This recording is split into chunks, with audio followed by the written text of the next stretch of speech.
सूर्य तथा उनके चारों ओर चक्कर लगाने वाले ग्रह, उपग्रह, क्षुद्र ग्रह तथा धूमकेतु को सम्मिलित रूप से सौरमंडल यानी सोलर सिस्टम के नाम से जाना जाता है।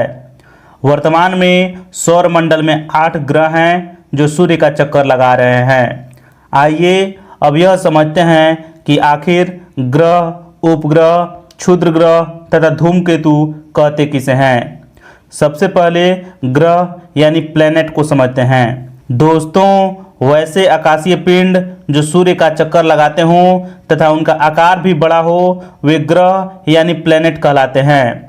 जैसे इस ग्राफ को देख लीजिए, इसमें पृथ्वी सूर्य का चक्कर लगा रही है, अतः हम यह कह सकते हैं कि पृथ्वी सूर्य का एक ग्रह है। आइए अब उपग्रह को समझते हैं।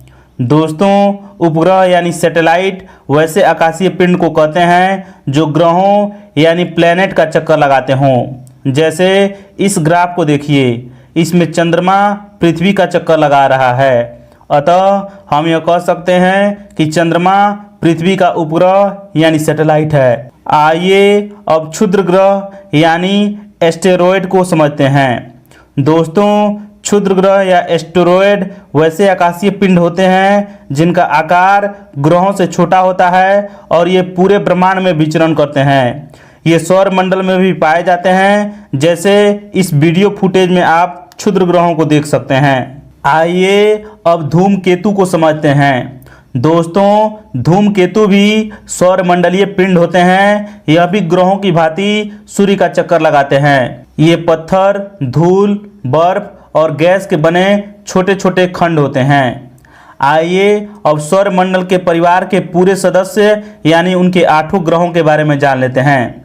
पहला ग्रह है बुध, जिसे इंग्लिश में मर्क्यूरी के नाम से भी जाना जाता है। आइए अब इसके बारे में जान लेते हैं। दोस्तों, बुध सौरमंडल में सूर्य का सबसे निकटतम ग्रह है। सूर्य के करीब होने के कारण यह सूर्य का चक्कर सबसे कम समय में लगाता है। आकार की दृष्टि से यह सबसे छोटा ग्रह है एवं इसका कोई अपना उपग्रह नहीं है। बुध का कोई अपना वायुमंडल भी नहीं है, इसीलिए इसमें ताप का अंतर अधिक पाया जाता है। दिन में सतह का तापमान 467 डिग्री सेल्सियस तथा रात में -170 डिग्री सेल्सियस हो जाता है। आइए अब दूसरे ग्रह यानी शुक्र के बारे में जान लेते हैं, जिसे इंग्लिश में वेनस के नाम से जाना जाता है। दोस्तों, शुक्र का आकार लगभग पृथ्वी के समान है, इसीलिए इसे पृथ्वी की बहन ग्रह कहा जाता है। यह पृथ्वी का सबसे निकटतम ग्रह है जिसका कोई उपग्रह नहीं है। शुक्र को भोर का तारा या संध्या का तारा भी कहते हैं, क्योंकि सुबह के समय यह पूर्व दिशा में दिखता है तथा शाम के समय पश्चिम दिशा में दिखता है। यह सर्वाधिक गर्म ग्रह है जिसका तापमान 480 डिग्री सेल्सियस रहता है तथा सौर ऊर्जा का सर्वाधिक परावर्तन करने के कारण यह सबसे चमकीला भी दिखाई देता है। आइए अब तीसरे ग्रह यानी पृथ्वी के बारे में जान लेते हैं, जिसे इंग्लिश में अर्थ के नाम से भी जाना जाता है। पृथ्वी सूर्य का तीसरा निकटतम ग्रह है। यह सौरमंडल का एकमात्र ग्रह है जहां जीवन पाया जाता है। जल की उपस्थिति के कारण इसे नीला ग्रह भी कहते हैं। इसका एकमात्र उपग्रह है जिसका नाम है चंद्रमा।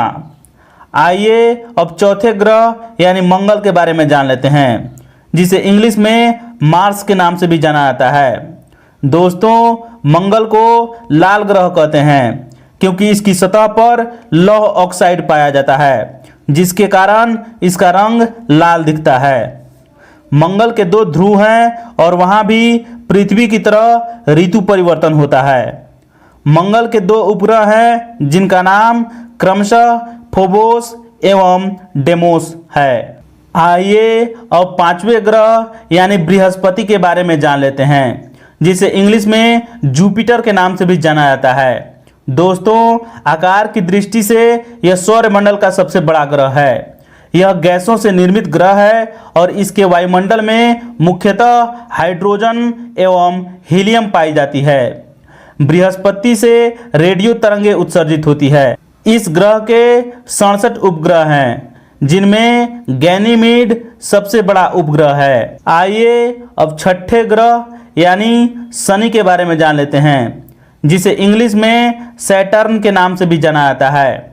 दोस्तों, शनि ग्रह सौरमंडल का दूसरा सबसे बड़ा ग्रह है। इसके चारों ओर वलय पाए जाते हैं, जिनकी संख्या 10 है। शनि के 62 उपग्रह हैं, जिनमें टाइटन सबसे बड़ा उपग्रह है। शनि तीव्र गति से घूमने के कारण सौरमंडल का सबसे चपटा ग्रह है तथा यह आकाश में पीले तारे की तरह नजर आता है। आइए अब 7वें ग्रह यानी अरुण के बारे में जान लेते हैं, जिसे इंग्लिश में यूरेनस के नाम से भी जाना जाता है। अरुण ग्रह पर मीथेन गैस की अधिकता है, जिसके कारण यह हरा रंग का दिखाई देता है। यह पूर्व से पश्चिम दिशा में घूमता है, इसीलिए यहाँ सूर्योदय पश्चिम में तथा सूर्यास्त पूरब में होता है। अरुण के चारों ओर छल्ले पाए जाते हैं, जिनमें प्रमुख हैं अल्फा, बीटा, गामा, डेल्टा आदि।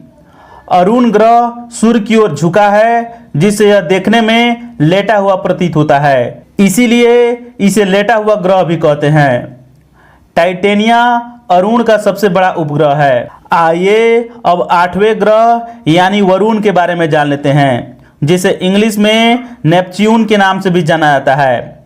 सूर्य से अधिकतम दूरी पर स्थित होने के कारण वरुण सबसे ठंडा ग्रह है। इसके 13 उपग्रह हैं। इसका ट्राइटन उपग्रह चंद्रमा से बड़ा है। इस ग्रह का रंग हल्का पीला है। तो दोस्तों, इस तरीके से हम लोगों ने सौरमंडल के 8 ग्रहों के बारे में विस्तार से देखा। आइए अब सूर्य से बढ़ती दूरी के अनुसार ग्रहों के क्रम को देख लेते हैं। सूर्य के सबसे नजदीक का ग्रह बुध है, उसके बाद शुक्र आता है, उसके बाद पृथ्वी आता है, उसके बाद मंगल आता है, उसके बाद बृहस्पति आता है, उसके बाद शनि आता है, उसके बाद अरुण आता है और उसके बाद वरुण आता है। आइए अब आकार के अनुसार यानी बड़े से छोटे की तरफ ग्रहों के क्रम को देख लेते हैं। सबसे बड़ा ग्रह है बृहस्पति, उससे छोटा है शनि, उससे छोटा है अरुण, उससे छोटा है वरुण, उससे छोटा है पृथ्वी, उससे छोटा है शुक्र, उससे छोटा है मंगल और उससे छोटा है बुध। तो दोस्तों, इस प्रकार से हमारा सौरमंडल का यह वीडियो समाप्त होता है। वीडियो अगर आपको जरा सा भी अच्छा लगा हो तो वीडियो को लाइक कीजिएगा, अपने दोस्तों में शेयर कीजिएगा और हाँ, चैनल पर नए हैं तो चैनल को सब्सक्राइब भी जरूर कीजिएगा। मिलेंगे फिर नेक्स्ट वीडियो में अगले किसी नए टॉपिक के साथ। तब तक के लिए बने रहिए हमारे चैनल के साथ। नमस्कार, धन्यवाद।